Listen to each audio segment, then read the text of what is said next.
Bonjour, je suis Chancela Tchala, journaliste de formation. Nous nous étions arrêtés la dernière fois au niveau de la lecture de ces livres sur la question sécuritaire à l'est de la République démocratique du Congo, un peu un aperçu de ce qui s'y passe.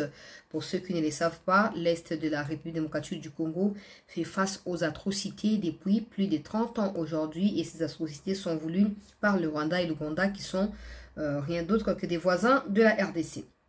L'examen minutieux de la stratégie militaire employée par Paul Kagame et ses hommes permet aujourd'hui d'expliquer aisément cette réalité peu saisissable en 1994. Donc je poursuis la lecture du livre de Charles Onana au niveau du premier chapitre sur la stratégie d'invasion du Congo-Kinshasa ou de la RDC à l'époque de Mobutu. C'était encore le Zaïre. La volonté de Paul Kagame de s'emparer de tous les pouvoirs au Rwanda les plaçait naturellement en position idéale pour envahir le Zaïre.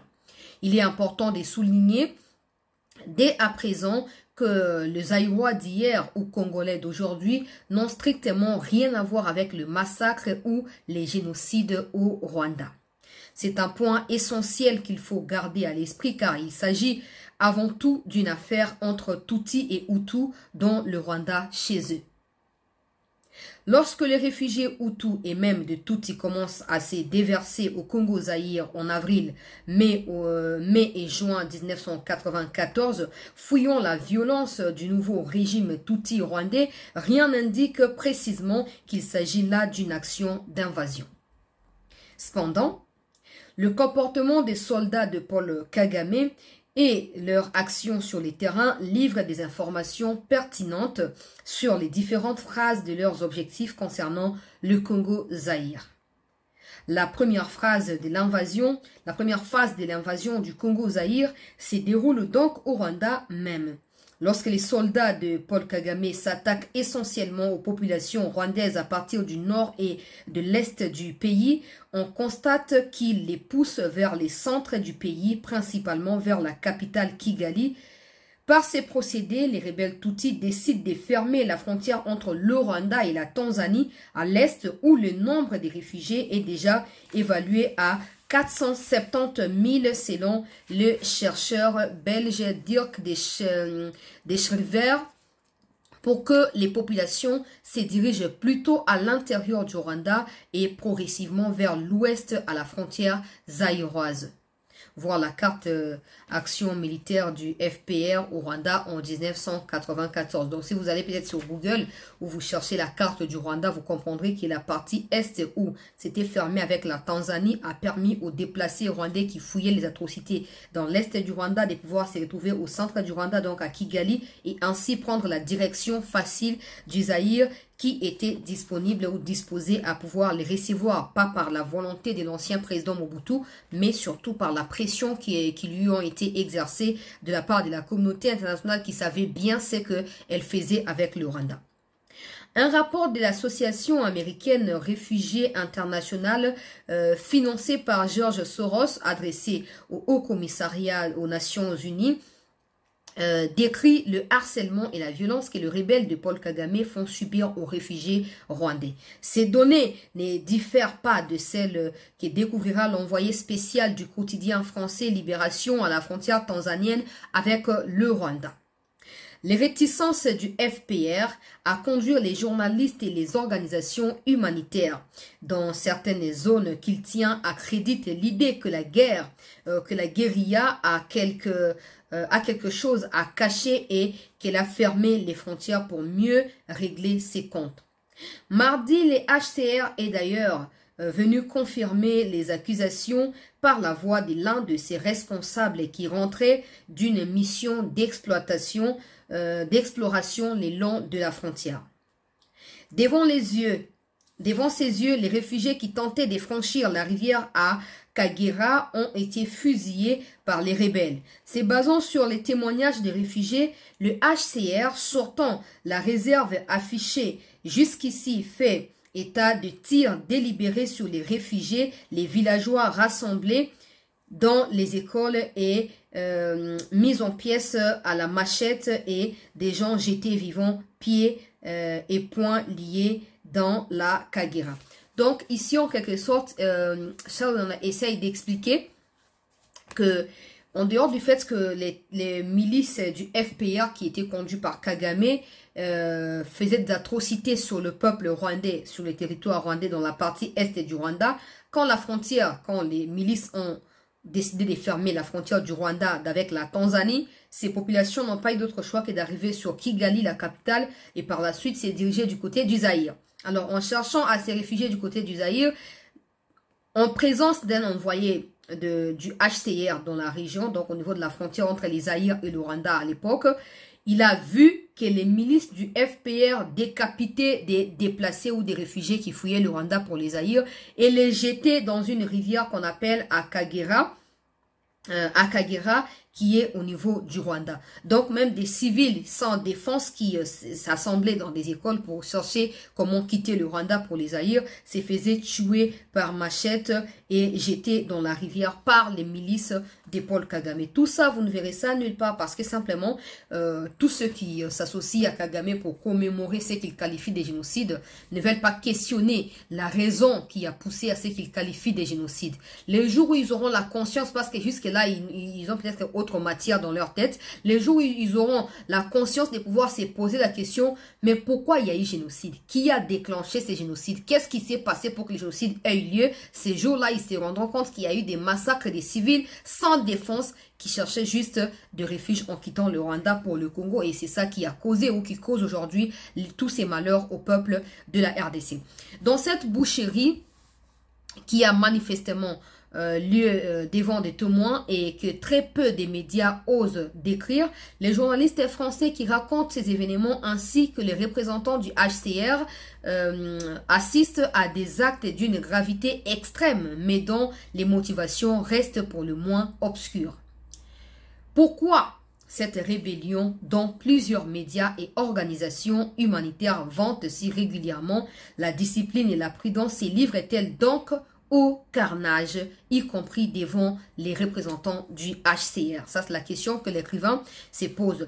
Pourquoi donne-t-elle, donc la rébellion donne-t-elle l'impression de cacher quelque chose à la frontière entre la Tanzanie et le Rwanda, et que cache-t-elle exactement? En juin 1994, le rapporteur spécial de l'ONU, René Denis-Ségu, évoque un exode sans précédent de populations concernant à la fois des déplacés internes et des exilés, et souligne que la grande majorité d'entre eux étaient des Rwandais d'origine ethnique Hutu fouillant l'avancée du FPR Tutsi dans l'est du Rwanda. Cette constatation est également faite par les chercheurs belges qui écrit: lorsque le FPR commença son offensive finale, il lança dans un premier temps ses troupes dans l'est du Rwanda. Suite à cela, un grand nombre d'habitants de cette région cherchèrent refuge au-delà des frontières le plus proche, celle de l'est, donc vers la Tanzanie. Dans un mouvement des troupes du FPR, dans un même mouvement, les troupes des FPR prirent les centres Kigali, puis les sud du pays, poussant une vague de réfugiés au-delà des frontières du sud à l'intérieur du Burundi. L'organisation Oxfam a estimé leur nombre à 250 000 personnes. Quand la ville de Ruhengeri, dans le nord du pays, tomba entre les mains de FPR le 12 juillet 1994, seules les préfectures de l'ouest le long de la frontière zaïroise restèrent accessibles aux militaires des forces armées rwandaises et aux populations civiles en fuite. Ça, c'est très important parce que vous allez comprendre que ils ont fermé des frontières du côté de la Tanzanie. Ils ont laissé un peu ouverte la frontière avec le Burundi. Mais du côté de la RDC, ils ont carrément laissé la frontière ouverte. Et c'est même des militaires de l'armée rwandaise qui sécurisent la frontière. En quelque sorte, ils ne sécurisaient pas la frontière. Ils veillaient à ce que les réfugiés ou ceux qui fouillaient les atrocités arrivent au niveau de la frontière et qu'ils leur facilitent la tâche pour rentrer sur les sols congolais. L'arrivée des réfugiés à Goma dans le Nord Kivu date de mi-juillet 1994. À ces moments, le gouvernement intérimaire, accompagné par une grande partie des forces armées rwandaises, avait quitté Gisenyi et était parti en exil. Un des derniers messages du gouvernement à la population avait été appelé incitant celle-ci à prendre la route et rejoindre le gouvernement du Zaïre. La population du nord-ouest obéit et une masse de près d'1 million des Rwandais traversèrent la frontière rwando-zaïroise du Nord Kivu entre le 14 et le 18 juillet 1994. Leur nombre a été estimé à plus de 850 000 personnes. Quand les FPR dirigea ensuite son offensive vers le sud-ouest et se heurta à la zone de sécurité instaurée par la France dans le cadre de l'opération turquoise, les FPR durent arrêter son avancée ou son avance. Quand les FPR ont fini par conquérir les centres, donc la capitale Kigali, ont poussé les Rwandais du côté du sud-ouest du Rwanda, donc à la frontière avec la RDC, après que Kagame ait constaté que les militaires et donc les militaires de l'armée rwandaise ont permis à plus de 850 Rwandais de traverser la frontière pour arriver au Zaïre, Kagame s'en est arrêté là et il ne pouvait plus continuer parce que l'essentiel a été fait. Ces milliers de Rwandais qui ont fui pour le Congo ont été en réalité la mission qui ne faisait que débuter. Parce que quand les milices de Kagame sont arrivés au niveau de la frontière, ils n'ont pas seulement rencontré les militaires rwandais, mais ils ont aussi rencontré les militaires français qui étaient venus dans le cadre de l'opération turquoise. On estime que durant cette opération, quelques 600 000 Rwandais traversèrent la frontière du sud Kivu. Donc 850 000 du côté du nord Kivu et 600 000 du côté du sud Kivu. Vous comprenez pourquoi aujourd'hui, quand vous leur dites que vous êtes des Rwandais, ils disent qu'ils sont des Banyamulenge ou ils sont tout ce qu'ils veulent. Au vu des chiffres présentés ici, il est clair que la question de l'exode massif des populations vers les Zaïre est inséparable de la conquête du pouvoir au Rwanda et d'une stratégie militaire visant l'occupation du Congo-Zaïre. L'argument qui consiste à dire que ce sont les membres du gouvernement rwandais en fuite qui incitèrent la population à se réfugier au Zaïre est inconsistant car il ignore complètement la pression militaire des troupes du FPR sur cette même population. Il est incontestable que la méthode et le moyen utilisés par Paul Kagame et ses hommes visent d'une part le massacre de la majorité des populations civiles rwandaises qui tombaient entre leurs mains et d'autre part l'expulsion de la population hutu majoritaire au Rwanda en la forçant à prendre le chemin de l'exil du Congo Zaïre. On est donc bien en face d'une invasion masquée où Kagame se sert des réfugiés Hutus pour prendre pied au Zaïre. Ça, c'est très important. C'est une atteinte flagrante à la souveraineté du Zaïre sans y déployer des troupes au départ. Cette méthode consiste à agir sur les territoires zaïrois sans attirer l'attention des dirigeants zaïrois ni même celle des pays africains ou celle des observateurs étrangers. Autrement dit, l'arrivée massive des réfugiés rwandais au Zaïre ne peut à elle seule permettre de soupçonner Paul Kagame ni ses troupes de vouloir conduire une action militaire contre le Zaïre. Pourtant, ce sera bien le cas. Pour saisir cette réalité, ce n'est pas au Zaïre ou à partir du Zaïre qu'il faut observer les choses, mais à partir du Rwanda.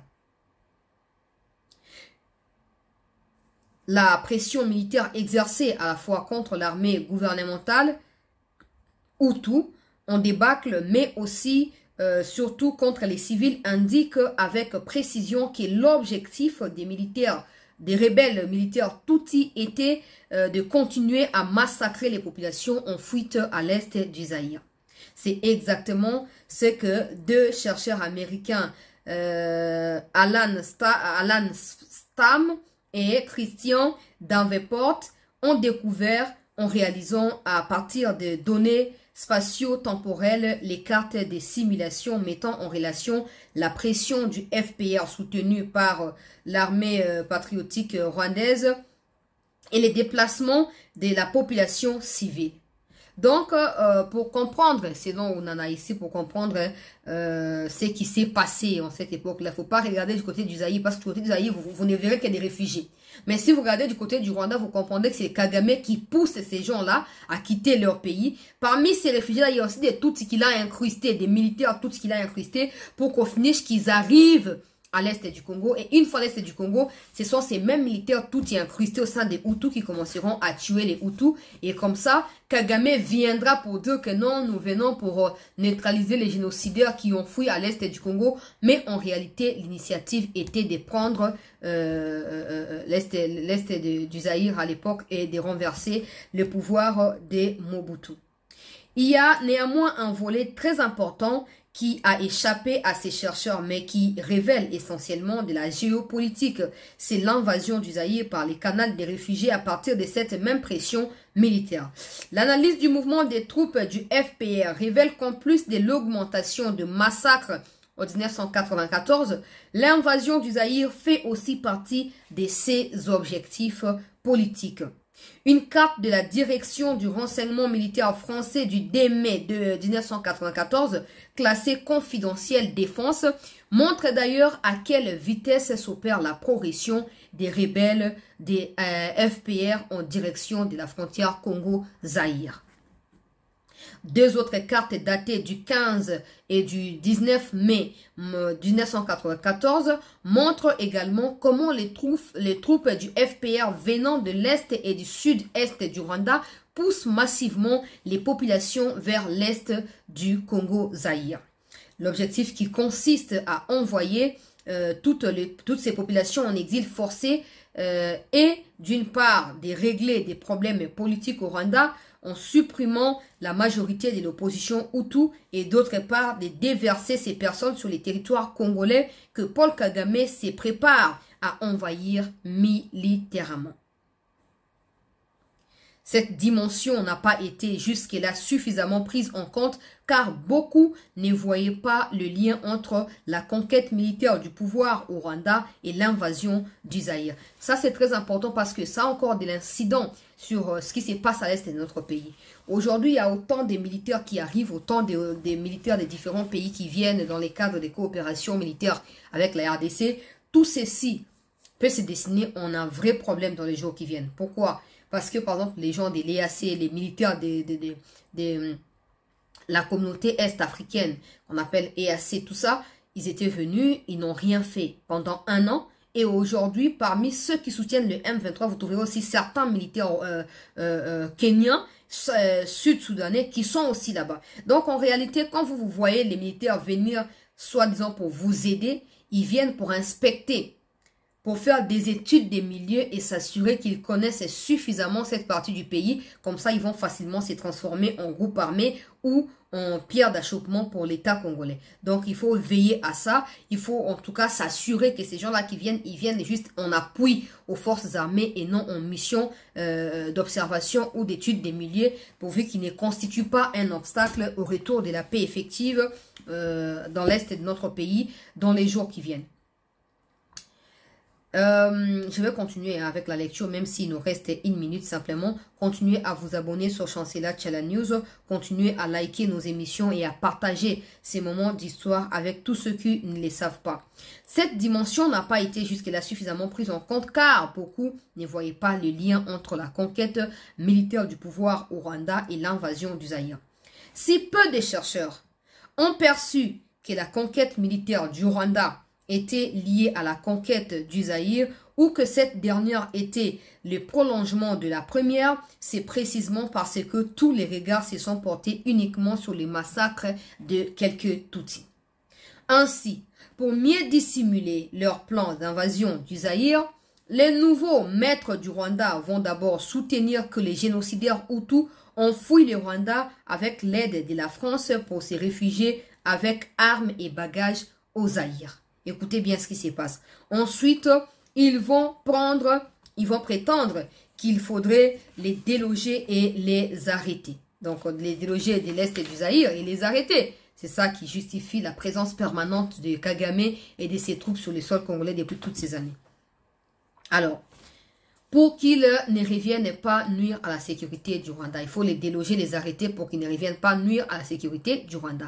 Cette supercherie a parfaitement fonctionné puisque les autorités zaïroises ont naïvement cherché pendant plusieurs mois toutes les solutions possibles pour neutraliser les génocidaires sur leur sol alors qu'elles étaient simplement en face du début de l'exécution du plan d'invasion de leur pays par le régime de Paul Kagame. On va s'arrêter là pour aujourd'hui parce que les 15 minutes ont déjà été épuisées par nous. Donc retenez cela, partagez ces informations autour de vous pour que tout le monde puisse être informé de la situation. J'espère que cette lecture vous a permis d'avoir une idée claire sur la suite logique de la situation à l'est de notre pays et de l'historique de ce qui se passe et continuer à partager ces informations avec votre entourage.